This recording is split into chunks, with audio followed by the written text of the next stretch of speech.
کچھ اور دین میں نہیں ہے، پوری کی پوری حسینیت ہی دین ہے۔ کیا؟ توحید حسینیت میں ہے، رسالت حسینیت میں ہے، عدالت حسینیت میں ہے۔ کیا مطلب؟ یعنی حسین ابن علی نے اللہ تک پہنچایا، حسین ابن علی نے نبوت کو محفوظ رکھا، حسین ابن علی نے پورے کے پورے دین کی حفاظت کا ذمہ لیا۔ تبھی تو پھر پیغمبر نے یہ ارشاد فرمایا کہ ان الحسین مصباح الہدی، حسین وہ چراغ ہے، وہ روشن چراغ ہے جو 100-200 بندے کو روشنی نہیں دے رہا، جو 1000-2000 10,000 کو روشنی نہیں دے رہا، بلکہ ان الحسین مصباح الہدی، حسین ابن علی وہ چراغ ہے جو ہدایت کا چراغ ہے۔ یعنی جہاں کہیں بھی کوئی ہدایت کی تلاش میں ہوگا، یہ ہو نہیں سکتا کہ اس تک حسینیت کی روشنی نہ پہنچے۔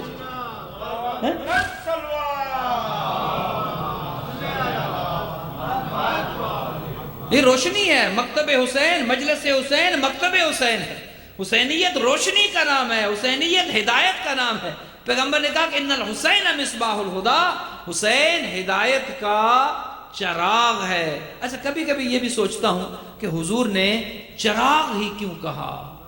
حسین ہدایت کا چونکہ چراغ کا کام ہے روشنی دینا، اور روشنی چور کو اچھی نہیں لگتی۔ چور جب بھی چوری کرنے آئے گا، کیا جلتے ہوئے چراغ میں آئے گا یا اندھیرے کا انتظار کرے گا؟ چور جب بھی دین میں ڈاکہ ڈالے گا، دین میں چوری ہے دو طرح کی، ایک ہے دنیاوی چوری، ایک ہے دین کی چوری۔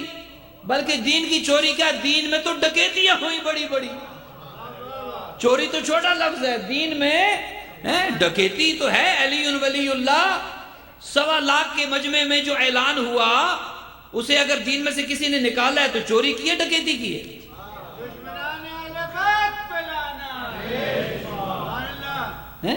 ویسے اگر روایات کو دیکھا جائے تو یہاں تک ہے کہ کسی نے یہ کہا کہ اگر ہمارے گھر میں سوئی گم ہو جاتی اور نہ ملتی تو رحمت اللہ العالمین کا انتظار کرتے، آقا کریم گھر تشریف لائیں، چہرے کا اتنا نور ہوتا، پورا گھر جگمگ جگمگ کرنا شروع ہو جاتا اور گم شدہ سوئی مل جاتی۔ میں نے کہا اللہ اکبر، وار تیرا انصاف اے مورخ اور اے مصنف، اگر ڈھونڈنا چاہیں تو سوئی کو ڈھونڈ لیتے ہیں رات کی تاریکی میں، اور اگر نہ دیکھنا چاہیں تو غدیر میں اٹھا ہوا ہاتھ بھی نظر لے۔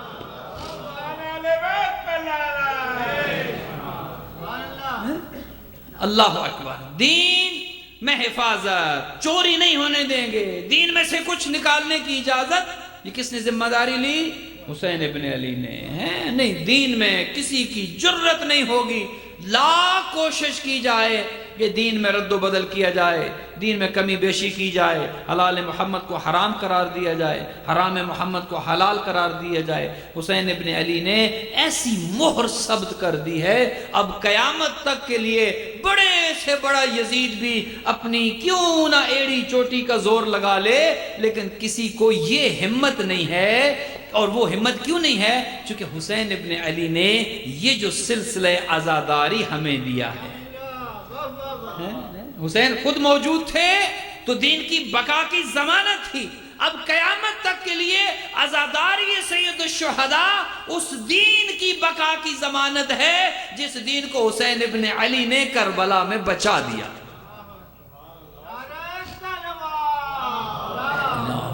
صلی اللہ چراغ ہدایت ہے، ہدایت کا چراغ ہے، جو آنا چاہے سب کے لیے ہدایت ہے، اوپن آفر ہے، کسی کے لیے نہیں کوئی فلاں آ سکتا ہے فلاں نہیں آ سکتا، نہیں۔ حسین ابن علی کے ہاں کوئی ڈسکریمنیشن نہیں ہے، حسین ابن علی کے ہاں یہ نہیں ہے کہ فلاں مذہب کا آئے فلاں مذہب کا نہ آئے، اور یہی وجہ ہے ہماری مسجدیں الگ ہیں، ہمارے امام بارگاہ الگ ہے، مسجدوں کے الگ احکام ہیں، امام بارگاہوں کے الگ احکام ہیں۔ مسجد میں ہر کوئی نہیں جا سکتا، پہلے پاک ہوگا تو پھر جائے گا، پہلے اس قابل ہوگا کہ پھر جائے۔ اور یہاں پر ایک بات یاد آگی عرض کر دوں کہ دنیا سمجھنا چاہے تو سامنے کی چیزیں، چھوٹی چھوٹی چیزوں میں انسان کو قیامت تک کے سوالوں کے جواب مل جاتے ہیں۔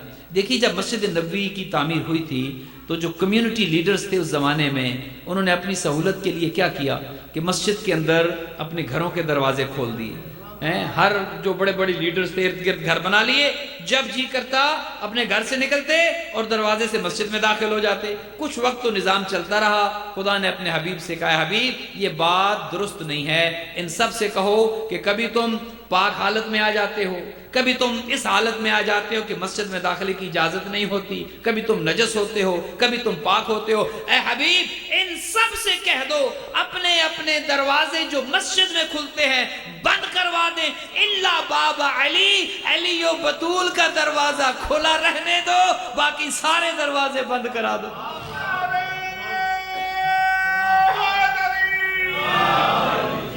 حضور نے اعلان کر دیا دوسرے دن، بھئی حکم آ گیا ہے اپنے اپنے دروازے بند کر دو۔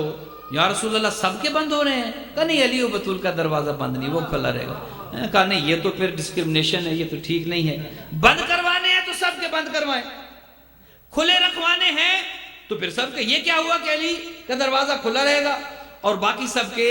بلکہ حضرت عباس ابن عبد المطلب نے بھی احتجاج کیا یہاں پر کہ میرا تو آپ سے خونی تعلق ہے، ایک رشتہ داری ہے، میں تو آپ کا چچا ہوں، کم از کم میرا دروازہ تو رہنے دیں۔ بڑے بڑے کمیونٹی لیڈر، حضور نے کہا بھائی دیکھو نہ میں نے کھلوائے تھے اور نہ میں بند کروا رہا ہوں، میں نے تو کھلوائے اور نہ میں تمہیں کہہ رہا ہوں کہ بند کرو۔ بند وہ کروا رہا ہے جس نے یطہرکم تطہیرا کی آیت بھیج کر یہ فرق پیدا کر دیا ہے کہ اے دنیا والو اپنے آپ میں اور آل محمد میں اتنا فرق تو ضرور سمجھو، تم پر وہ حالتیں آتی ہیں جو کبھی مسجد میں آ سکتے ہو، کبھی مسجد میں نہیں آ سکتے۔ آل محمد وہ ہے جو ہر حال میں یطہرکم تطہیرا۔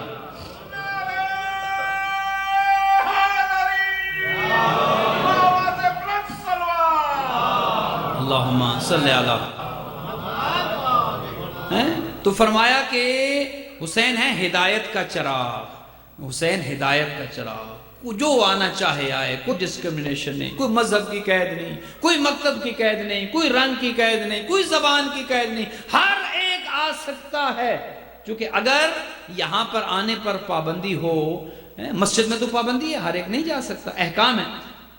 ایک غیر مسلم یہ اعتراض کر سکتا ہے بھئی آپ نے قرآن کو مجھے پڑھنے نہیں دیتے، آپ ہاتھ لگائیں گے تو نجس ہو جائے گا، بس آپ ہاتھ نہیں لگا سکتے، آپ کافر ہیں، نجس ہیں، مسجد میں آپ مجھے نہیں آنے دیتے، اور ویسے آپ اسلام کی تبلیغ کرنا چاہتے ہیں، ویسے آپ اسلام مجھ تک پہنچانا چاہتے ہیں، چونکہ شریعت کا حکم یہ ہے کہ قرآن کے حروف کو ٹچ نہیں کر سکتا، مسجد میں کافر داخل نہیں ہو سکتا۔ اعتراض تو وہ کر سکتا ہے نا کہ پھر میں اسلام کیسے حاصل کروں گا، پھر میں رہنمائی کیسے حاصل کروں گا، پھر مجھے وہ ہدایت کی روشنی کیسے ملے گی؟ تو اس کے لیے مجلس حسین نے ایسا بہترین حل دیا ہے، فرمایا یہاں تمہارے دین، تمہارے مذہب، تمہاری طہارت نجاست کا کوئی سوال نہیں کیا جائے گا، بلکہ اگر نجس آؤ گے مجلس تمہیں پاک کر کے بھیجے گی۔ صلی اللہ محمد۔ مجلس تو نام ہی پاک کرنے کا ہے، مجلس تو اس قابل بناتی ہے تمہیں کہ تم مسجد جا سکو۔ اب ایک پیغام بھی عرض کر دوں اگر ناراض نہ ہو تو، مجلس تیار کرتی ہے تاکہ مسجد جایا جا سکے، مجلس تیار کرتی ہے، مجلس تیار کرتی ہے، حسینیت تیار کرتی ہے، حسینیت کا کارخانہ نمازی بناتا ہے، عزاداری نماز سکھاتی ہے، عزاداری دین سکھاتی ہے۔ مجلس میں آنے والا سب کچھ ہو سکتا ہے، بے دین نہیں ہو سکتا، مجلس میں آنے والا بے عمل نہیں ہو سکتا، مجلس میں آنے والا بے نماز نہیں ہو سکتا، مجلس میں آنے والا ظالم کا ساتھی نہیں ہو سکتا۔ کیوں؟ کیونکہ حسین ابن علی کی مجلس یہ سکھاتی ہے، حسین کی مجلس نمازی بناتی ہے، حسین کی مجلس روزہ دار بناتی ہے۔ لوگ قرآن پڑھ کر اور یاد کر کے قرآن کے حافظ بن گئے، حسین وہ ہیں جنہوں نے قرآن کی محافظت کا بیڑا اٹھایا۔ حافظ ہونا اور ہے، محافظ ہونا اور ہے۔ تو مجلس محافظت قرآن ہے، دین میں تبدیلی نہیں ہوگی، قرآن میں تبدیلی نہیں ہوگی، حلال محمد میں تبدیلی نہیں ہونے دیں گے، حرام محمد کو کوئی حلال قرار نہیں دے سکے گا۔ تو کتنی بڑی روشنی ہے اس چراغ کی جو دنیا کے کونے کونے میں روشن ہے، بلکہ دنیا چھوٹا کہہ دیا میں نے لفظ، کائنات کے کونے کونے میں روشن ہے وہ چراغ، جس چراغ کی روشنی فرشتے اپنے لیے فخر محسوس کرتے ہیں، جس چراغ کی ہدایت انبیاء اپنے لیے فخر محسوس کرتے ہیں کہ حسین کی ہدایت کا چراغ جب روشن ہو تو وہ کرنیں ہم تک بھی پہنچے۔ فرشتے فخر کرتے ہیں، انبیاء فخر کرتے ہیں۔ تو ایک تو حضور نے فرمایا ان الحسین مصباح الہدی، حسین ہدایت کا چراغ ہے۔ اب قیامت تک کے لیے جہاں جہاں بھی حسینیت کا چراغ مجلس عزا کی صورت میں جل رہا ہے، گویا وہ ہدایت دے رہا ہے۔ مجلس کا کام بلانا ہے، بھگانا نہیں۔ مجلس ہدایت کے لیے بلاتی ہے، مجلس حر بنانے کے لیے بلاتی ہے، مجلس ناراض کرنے کے لیے نہیں، مجلس توہین کرنے کے لیے نہیں، مجلس کسی کی دل آزاری کرنے کے لیے نہیں، مجلس نہیں کسی کا، مجلس اہانت نہیں کرنے کے لیے ہوتی مجلس۔ ہاں ایک بات ضرور ہے، مجلس حق کو چھپانے کے لیے بھی نہیں، دل آزاری نہیں، لیکن مجلس کوئی یہ نہ سمجھے کہ حق کو چھپایا جائے گا، نہیں، اگر حق کو ظاہر کرنے سے کسی کی دل آزاری ہوتی ہے تو وہ ہوتی رہ چکا، حق چھپانے کا بھی حکم نہیں ہے۔ ہاں حق بیان کرنے کا انداز کیا ہے، الفاظ کا چناؤ کیسا ہے، وہ الحمدللہ مجالس کا ایک نصاب ہے، مجالس کا ایک ماحول ہے، لیکن اس چراغ کا کام ہے ہدایت۔ اب قیامت تک کے لیے مجلس حسین ہدایت کرتی رہے گی، اور اس ہدایت کو ہم نے آگے پھیلانا ہے۔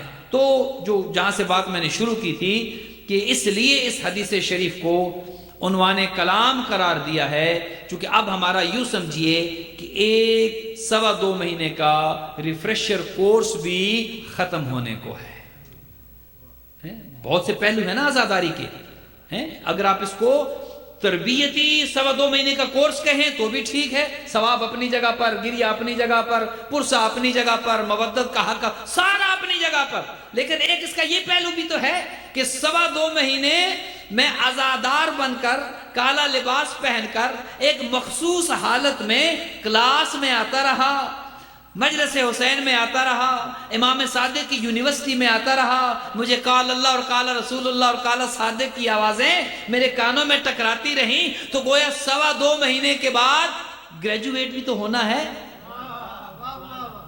2.25 مہینے کے بعد گریجویشن بھی تو کرنی ہے۔ گریجویشن کا کیا گریجویشن کرنی؟ 2.25 مہینے کی عزاداری کرنے کے بعد اپنے آپ کو اس قابل کرنا ہے کہ اگلا محرم آنے تک کوئی دن ایسا نہ ہو کہ حسینیت کا پیغام پھیلاتا نظر نہ ہو، پیغام حسین ابن علی کو عام کرتا نظر نہ ہو، چونکہ 2.25 مہینے میں نے حسینیت سیکھی ہے، اور حسینیت فقط اپنی حد تک رکھنے کا نام نہیں ہے، حسینیت نام یہ ہے ہر اس تک پیغام پہنچا دو جو کل یہ نہ کہہ سکے کہ مجھے تو پتہ ہی نہیں تھا کہ حسین کیا تھے اور یزید کیا تھا، اس ہدہد کی طرح کہ جو ایک چونچ میں قطرہ لے کے آتا ہے اور نارے نمرود پر پھینک دیتا ہے، کسی نے کہا اس قطرے سے آگ بجھ جائے گی، یہ کیا پاگل پن ہے، یہ کیا حماقت ہے، ایک قطرہ تو ڈال رہا ہے اور تھک رہا ہے، اس قطرے سے آگ تو نہیں بجھنے والی۔ اس نے کہا جانتا میں بھی ہوں کہ ایک قطرے سے آگ نہیں بجھے گی، لیکن قیامت کے دن جب خدا پوچھے گا بتا تو نمرود کی جانب تھا یا خلیل خدا کی جانب، سوال تو ہوگا، آگ نہیں بجھے گی، لیکن قیامت کے دن کہہ تو دوں گا نا، اے خدا میں آگ لگانے والوں کی جانب نہیں بلکہ آگ بجھانے والوں کی جانب۔ تو ہم نے ایک ایمبیسڈر بھی بن کے، حسینی بن کے اپنے آپ کو ان 2 مہینے 2.25 مہینے کے بعد اپنے آپ کو، اپنے کردار کو، اپنی رفتار کو، اپنی گفتار کو، اپنے آپ کو ایک حسینی عزادار بنا کر اگلے محرم تک تبلیغ کرنی ہے، اپنے عمل کے ذریعے، اپنی کردار کے ذریعے، اپنی گفتار کے ذریعے، اپنے اور اپنے محلے میں، اپنی جاب پر، جہاں کہیں آپ ہو، اس پیغام حسینیت کو پہنچانا ہے۔ یہ امانت ہے ہمارے پاس، اس چراغ کی روشنی کو جو 2.25 مہینے ہم نے حاصل کی ہے اپنی حد تک نہیں رکھنا۔ ثواب مل گیا، مجلس میں رونے کا، گریہ کرنے کا ثواب، ماتم کا ثواب، مجلس میں بیٹھنے، وہ اپنی جگہ پر ہے، الحمدللہ وہ ثواب اتنا ہے کہ حساب ہی نہیں لگایا جا سکتا، لیکن ایک ذمہ داری بھی ہے 2.25 مہینے کے بعد اب اس پیغام کو جو میں نے سیکھا ہے دنیا کو کیسے سکھانا ہے۔ دنیا کو کیسے سکھانا ہے۔ آج کی حد تک گفتگو کو یہاں روکیں گے، کل انشاءاللہ یہیں سے سلسلہ گفتگو آگے بڑھائیں گے۔ ایام ایسے ہیں، یقیناً گریے کے دن ہیں، رونے کے دن ہیں، اور پتہ نہیں اگلے سال ہوں گے یا نہیں ہوں گے۔ کتنے ایسے ہوں گے کہ جو پچھلے سال آپ کے ساتھ یہاں فرش عزا پر بیٹھے ہوتے تھے، آج ہمارے درمیان موجود نہیں ہیں۔ نہیں خبر ہم اگلے سال ہوں گے یا نہیں ہوں گے، لیکن اور یہ بھی نہیں خبر کہ کب آنکھ بند کریں اور کھولیں تو قبر کا منظر ہو۔ قبر میں آنکھ کھلے، کتنا کریم ہے حسین جو نہ اس دنیا میں تنہا چھوڑتا ہے نہ قبر میں تنہا چھوڑیں گے۔ کتنے خوش نصیب ہیں آپ کہ یہ آنسو جو بہتے ہیں نا، بلکہ یوں کہوں کہ یہ آنکھیں جو وضو کرتی ہیں نا، یہ آنسو زمین پر نہیں بہتے۔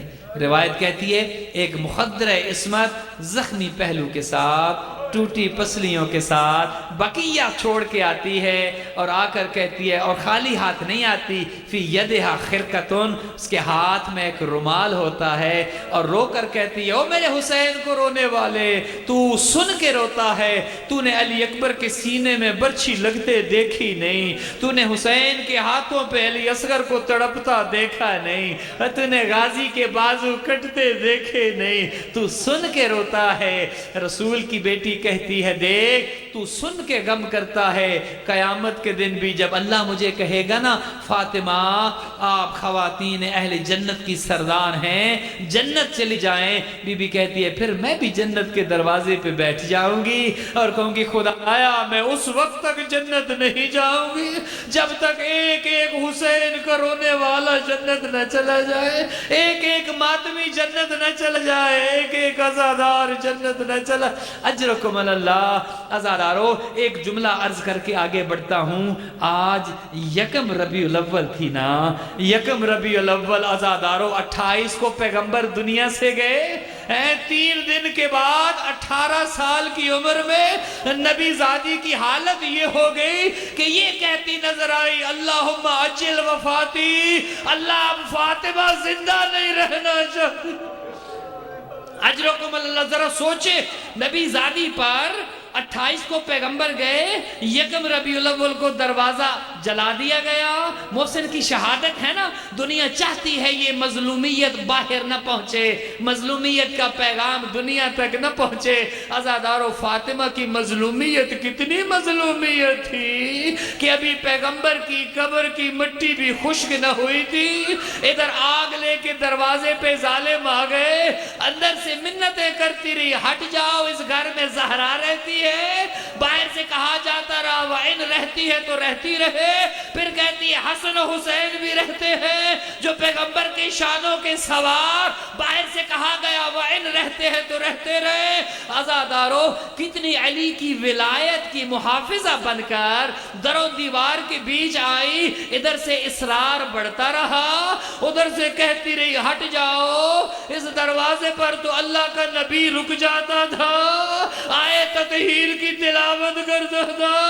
عزادارو ادھر سے اصرار بڑھتا رہا، ادھر سے بی بی منتیں کرتی رہی، پھر ادھر سے ان ظالموں نے اس دروازے کو آگ لگا دی۔ اس دروازے میں ایک ایرانی عالم نے پڑھا ایک میخ لگی تھی جو جل کر سرخ ہو گئی تھی، ادھر سے نبی زادی دروازے کے پیچھے آئی، ادھر سے ظالموں نے دلتے ہوئے دروازے کو دھکا دیا، علی کی بیٹی، نبی کی بیٹی، حسنین کی ماں در و دیوار کے بیچ آئی، گرتے ہوئے صرف اتنا کہا یا بتا، ہائے بابا، ہائے بابا، فضا مجھے سہارا دو، میرا محسن شہید ہے گیا، فضا میرا محسن شہید ہے۔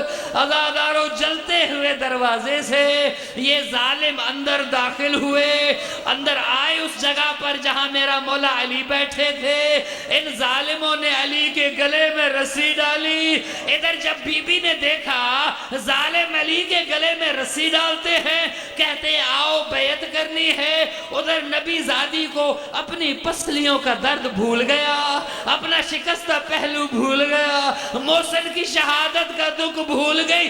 علی کو بچانے کے لیے آئی اس جگہ پر جہاں علی تھے, علی کی ابا کو پکڑا. بی بی کہتی ہے چھوڑ دو ابو الحسن کو ظالم, علی نے تمہارا کیا بگاڑا ہے؟ ایک ظالم نے تازیانہ لہرایا, کہا نبی زادی کا ہاتھ جدا کرو. علی کے لباس کے ساتھ تازیانہ ہوا میں لہرایا, ازادارو تازیانہ نبی زادی کے ہاتھ میں آیا. تاریخ نے لکھا جب تک زندہ رہی اس ہاتھ سے تصویر نہیں بڑھ سکتی. اجرکم اللہ, اجرکم اللہ. یہی حق بنتا ہے محسن کی شہادت پر گریہ کرنے کا, یہی حق بنتا ہے خاتون جنت کو پرسہ دینے کا. اگلے محرم کا پتہ نہیں زندہ ہوں گے یا نہیں ہوں گے. حسین کی بہن یہ دکھ لیے دنیا سے گئی. حسین زینب کو یہی حسرت رہی تجھ پہ رو نہ سکی. عزادارو علی کی بیٹی بی بی زینب بھائی کو روتی تھی جب سکینہ بابا کو روتی تھی. دیکھیے آپ روتے ہیں نا, آپ کی آوازوں پر پابندی نہیں, آپ کو کوئی مارتا نہیں ہے. جب علی کی بیٹی روتی تھی حسین حسین کر کے, کبھی کوئی ظالم تازیانہ مارتا تھا, اور جب سکینہ روتی تھی کوئی ظالم تماچا مارتا تھا. عزادارو جب قیدیں ختم ہو گئی, یہ قافلہ تیار ہوا, بڑا مختصر سا قافلہ تھا, 53 محمل آئے تھے. آج شام سے واپس جا رہے ہیں, 3 بچے ہیں. عزادارو 64 بیبیاں آئی تھی, آج واپس جا رہی ہیں, صرف 5 بچی ہے. عزادارو 86 بچے آئے تھے, آج قیدیں رہا ہو رہی ہے, صرف 12 بچے ہیں. سوال کرے مجھ سے باقی بچے کہاں گئے؟ عزادارو ماں کی گودیوں سے جب اونٹوں کو دوڑایا جاتا تھا, جب بچے گرتے تھے, مائیں چیختی تھی میرا لال گر گیا. عزادارو اونٹ روکنے کی اجازت نہ ہوتی. آج جب زیارت کے لیے جاتے ہیں جگہ جگہ پر امام زادوں کی قبریں بنی ہیں.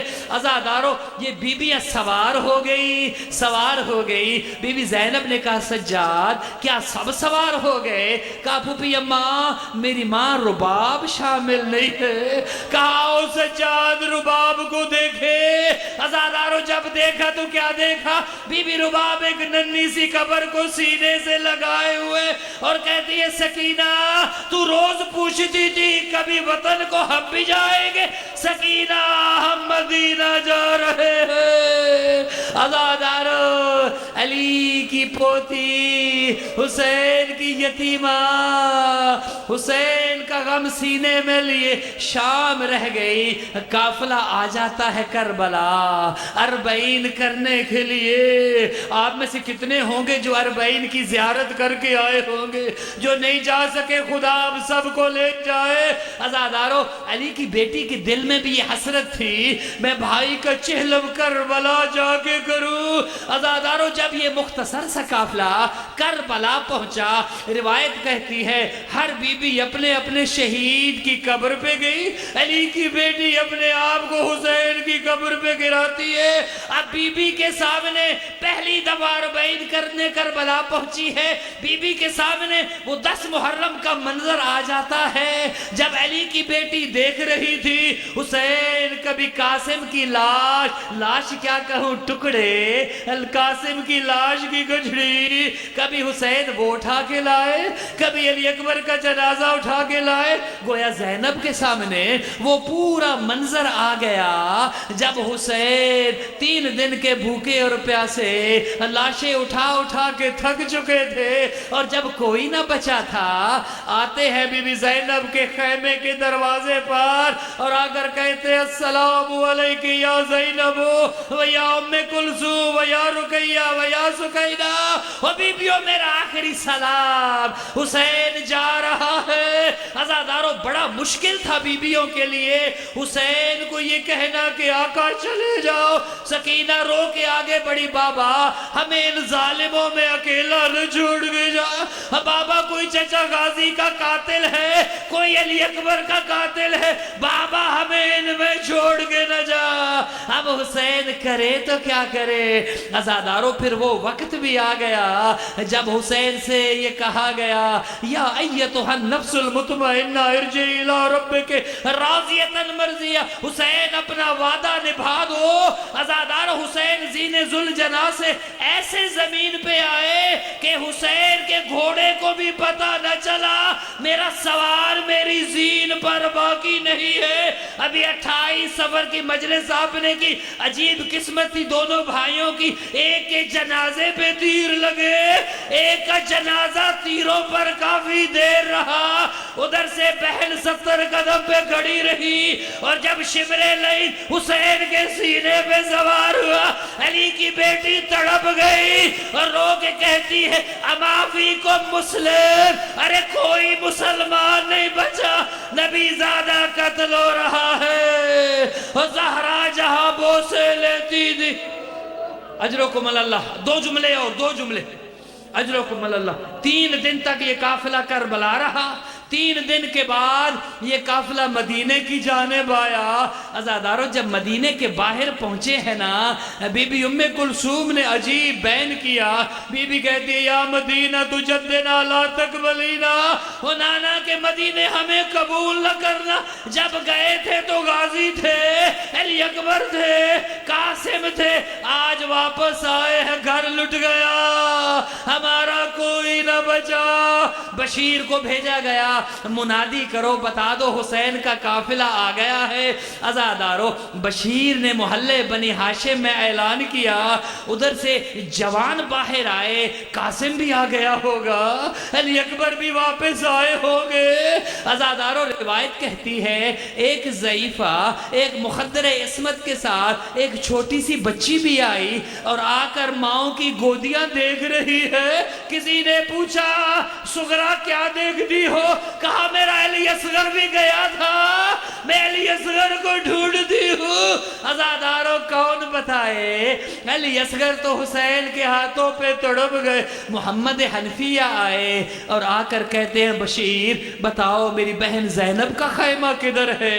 بشیر نے اشارے سے کہا وہ علی کی بیٹی کا خیمہ ہے۔ بھائی محمد حنفیہ خیمے میں داخل ہوئے اور داخل ہو کے کیا دیکھتے ہیں؟ ایک ضعیفہ بیٹھی ہے۔ محمد دیکھ کے تڑپ گئے، بی بی مجھے معاف کر دینا، میں بہن کا خیمہ سمجھ کے آیا تھا۔ بی بی نے اپنے بال ہٹائے، بھائی محمد حنفیہ زینب کو نہ پہچانو گے؟ کہا زینب بال سیاہ تھے جب گئی تھی، یہ بال سفید کیسے ہوئے؟ کہا غازی کے بازوؤں نے بوڑھا کر دیا۔ عزادارو آخری جملہ، مجلس تمام ہو رہی ہے، محمد حنفیہ بی بی زینب سے مل کے بشیر سے کہتے ہیں مجھے میرے بھتیجے سید سجاد سے ملاؤ۔ عزادارو بشیر لے کے آئے، محمد کیا دیکھتے ہیں؟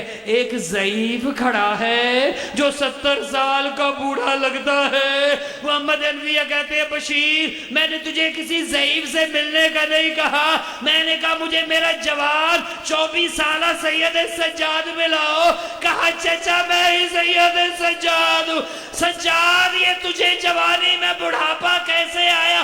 کہا چچا الشام الشام الشام، چچا میں نے اپنی پھوپھی کو شرابی سے بولتے دیکھا اور میں نے پھوپھی اماں کو شرابی کے دربار میں جاتے۔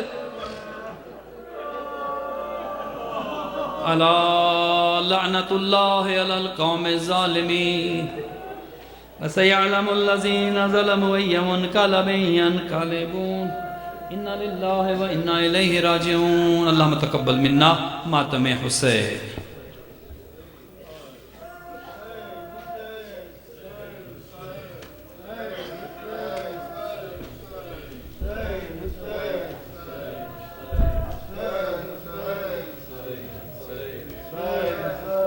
حسین حسین حسین حسین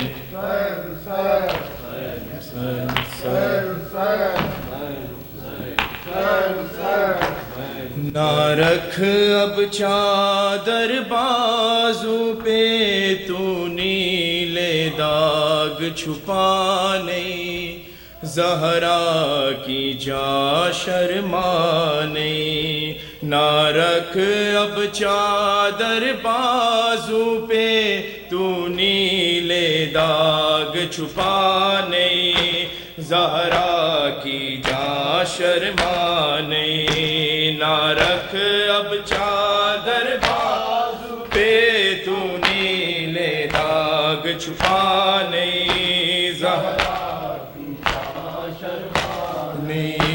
تیرے نانا کا یہ روزہ ہے کوئی کوفہ و شام کی راہ نہیں زہرا کی جا شرمانے نہ رکھ اب چادر بازو پہ تو نیلے داغ چھپانے زہرا کی جا شرمانے جو چادر اجلی تھی رنگ اس کا کیسے لال ہوا جو چادر اجلی تھی تیری رنگ اس کا کیسے لال ہوا اب سر پہ تیرے شہزادی وہ کیوں موجود ردا نہیں زہرا کی جا شرمانے نہ رکھ اب چادر بازو پہ تو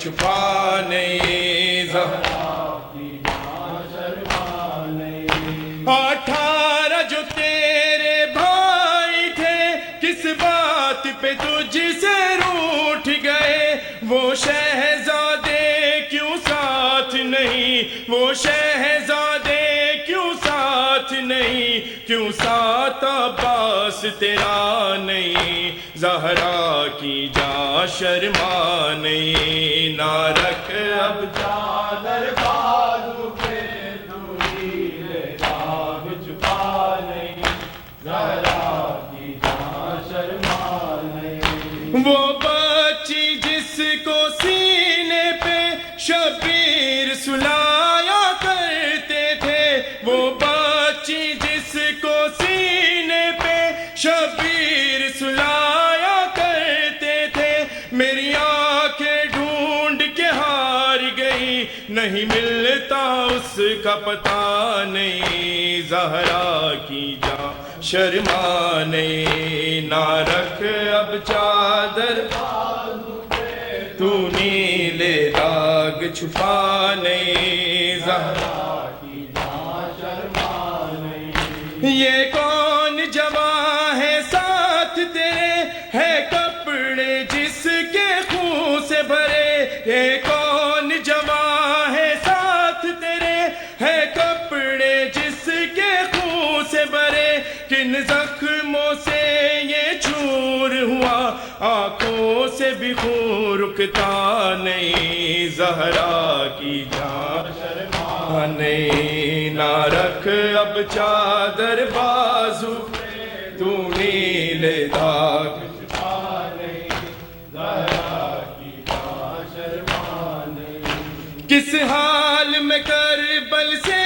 آئی اے زینب اپنے شہر میں تو کس حال میں کربل سے آئی اے زینب اپنے شہر میں تو اب اس سے سوا افسوس ہو کیا پہچان سکی صغرا نہیں زہرا کی جا شرمانے نہ رکھ اب چادر بازو پہ تو نیلے داغ چھپانے زہرا کی جا شرمانے ویراں گھروں میں قید سے یوں واپسی ہوئی ویراں گھروں میں قید سے یوں واپسی ہوئی ویراں گھروں میں قید سے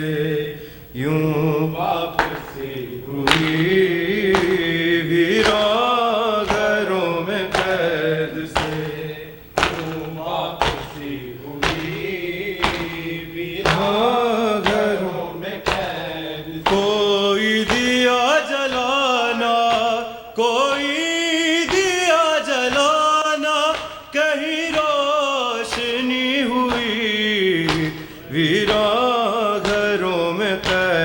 سے یوں واپسی ہوئی ویران گھروں میں قید سے یوں واپسی ہوئی ویران گھروں میں قید سے یہ حال ہے کہ بیٹیاں پہچانتی نہیں، یہ حال ہے کہ بیٹیاں پہچانتی نہیں، زینب خود اپنے گھر میں، زینب خود اپنے گھر میں بھی اب اجنبی ہوئی، ویران گھروں میں قید سے کیوں واپسی ہوئی ویران گھروں میں قید اکبر شہید ہو گئے لیکن وہ